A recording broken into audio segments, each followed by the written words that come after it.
things I've alluded to is that a positive prime session is actually really about applying what we understand from studies that people like Dr. Barbara Fredrickson have done.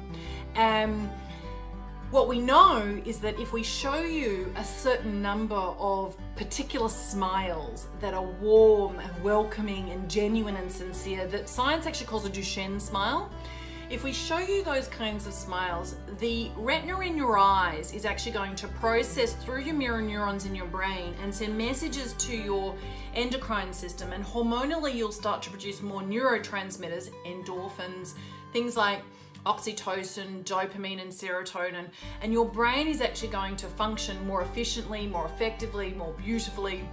You're going to think in totally unique ways. The broaden and build theory is about actually also lots of other flow-on effects, like, peripheral vision expanding and so forth. So what we know is that when we experience cognitive stress, like when we're really worried and anxious and fearful, parts of our brain actually shut down. And some of it has to do with our prefrontal cortex. You may have heard that, that's here. And it's our executive functioning. It's lots of our analytical and critical thinking.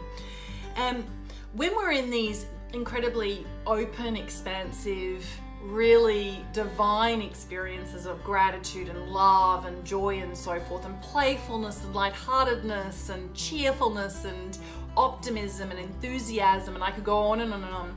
What happens is that we actually quieten down that part of our brain called the amygdala, which is what holds us in fright, flight, or freezing.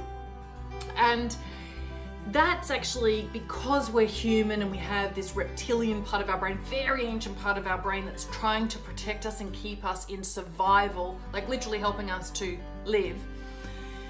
We have that part of the brain quietening down, which actually gives us access to more resources, and we can actually have an increased repertoire of responses. You've actually heard this all the time. Some people trigger us and best not react, one must respond.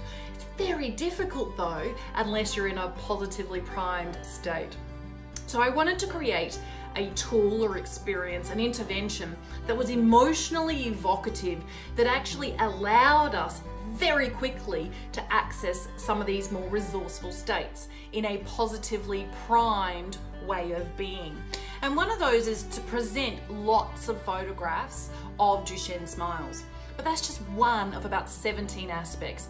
And there are lots of other videos that are available to you as a special member or a subscriber of Positive Prime. So you can actually learn a lot more about all of the other ingredients in the formula. I'll give you maybe one or two others.